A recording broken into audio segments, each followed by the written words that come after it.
Hi there. So today we're going over the third edition of Global Problems, The Search for Equity, Peace, and Sustainability by Scott Sernau, something like that.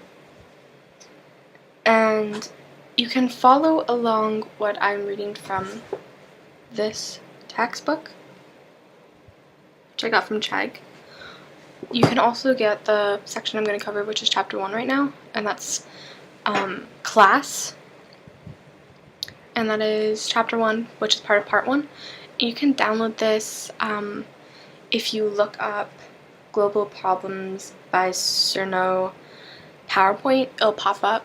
But basically the website is https that part, of course, and it's webfiles.uci.edu/chauffeur, which is SCHOFER /classes /2010 SOC2 /readings /7% symbol 20 SERNEAU, which is Sernau, again a percent symbol 202 006% 20CH% 201% 20 class.pdf. I know that's really long, and you can like pause me and type it all in, or like I said, you can look up Global Problems by Sernau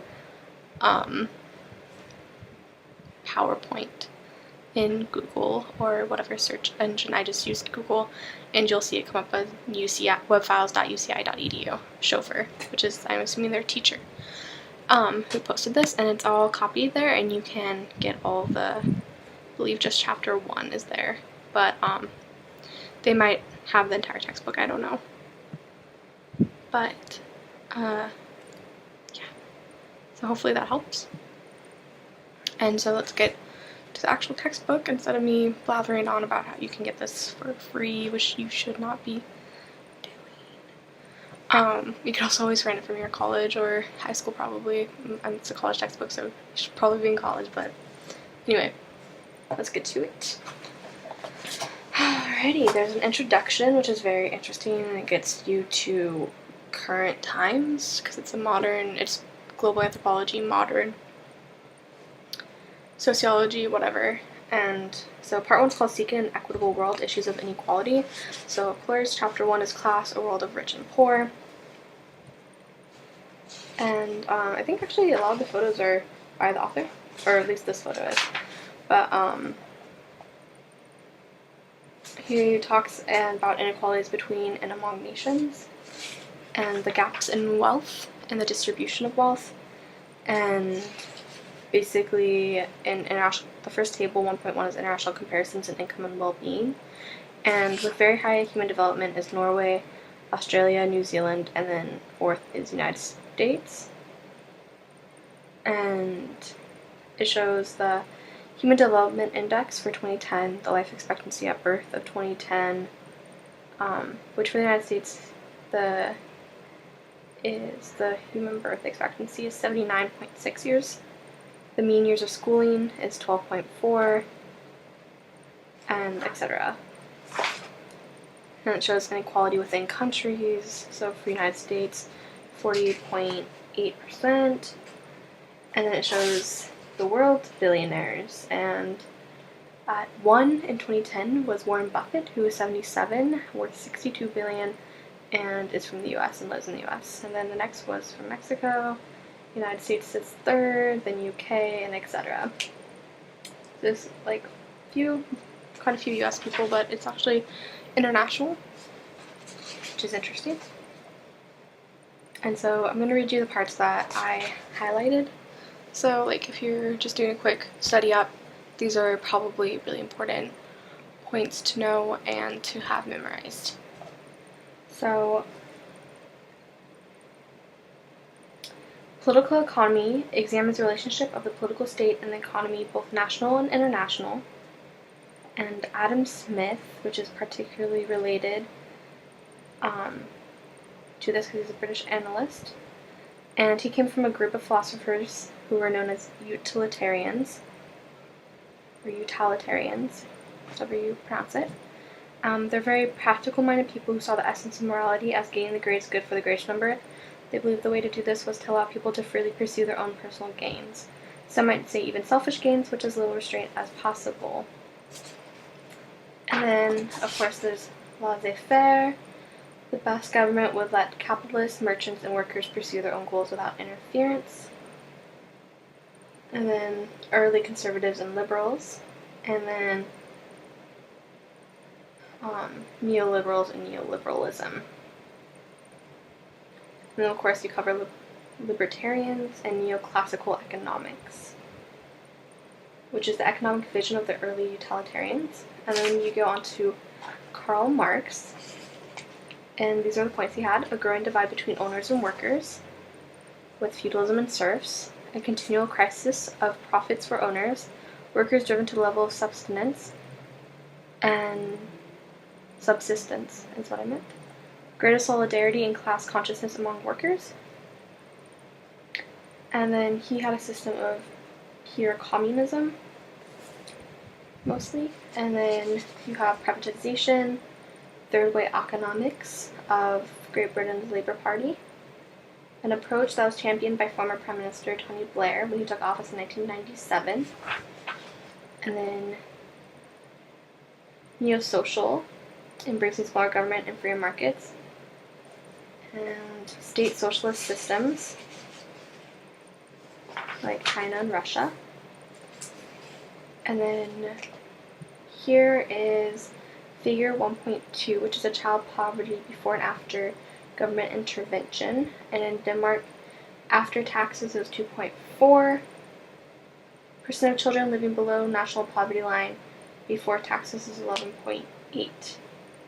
So it's basically showing the percentage of child poverty after socialism intervention. So socialist intervention. God, I cannot say that. And so we're down at the bottom after many countries, with the USA of 21.9 after taxes and 26.6 before. So we go down a bit, but we're still not putting out like we should. We still have that extreme divide of wealth.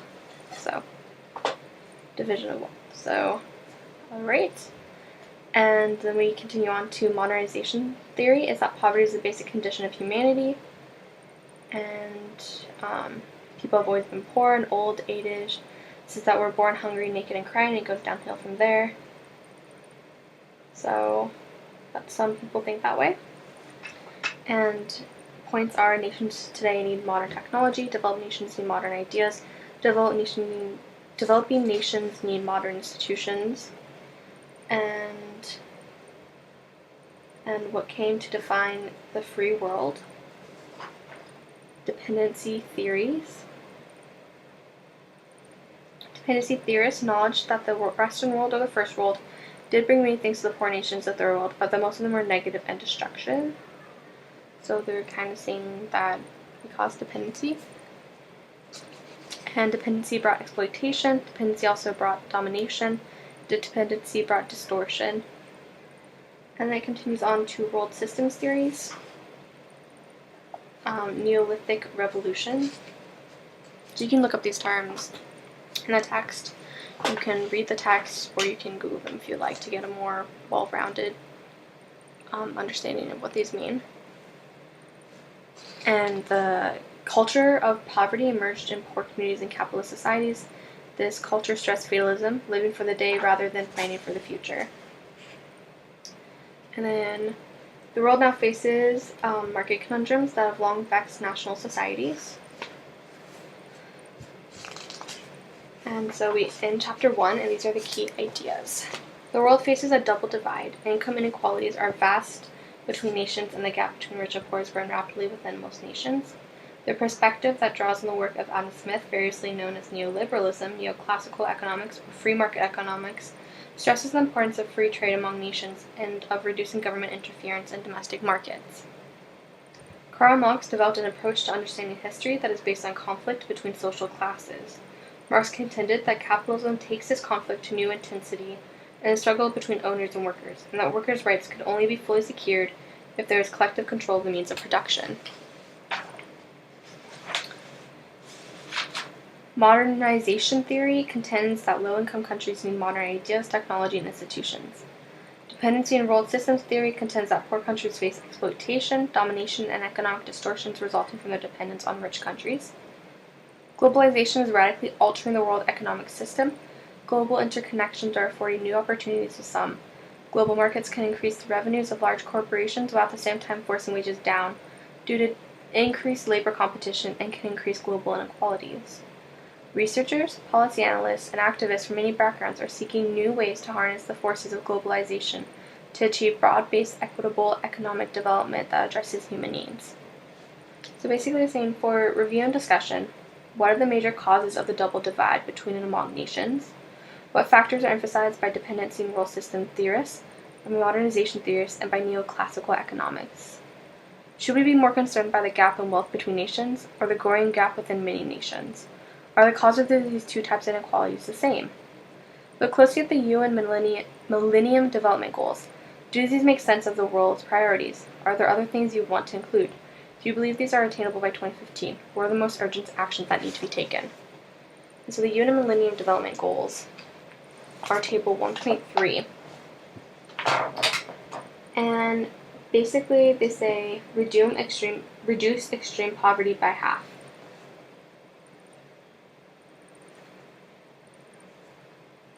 And then reduce hunger by half. And then they say universal primary schooling, equal girls' enrollment in primary school, women's share of paid employment, women's equal representation in national parliaments. And then reduce mortality of under 5-year-olds by 2/3, measles immunization for all, reduce maternal mortality by 3/4, halt and reverse spread of HIV and AIDS, halt and reverse spread of malaria, halt and reverse spread of tuberculosis, reverse loss of forests, have proportion without improved drinking water, have proportion without sanitation, improve the lives of slum dwellers, decrease youth unemployment. Oh my god. They're gonna get mad at me. No. Decrease youth unemployment. And allow people to have access to the internet. So they can have differing opinions, ideas, and ability to socialize. And that's it. So that is chapter 1 about class. Those are the main points. I recommend looking up the ones I didn't define. I might do a second part where I define all the terms, but so far those are the main points of chapter 1. Bye.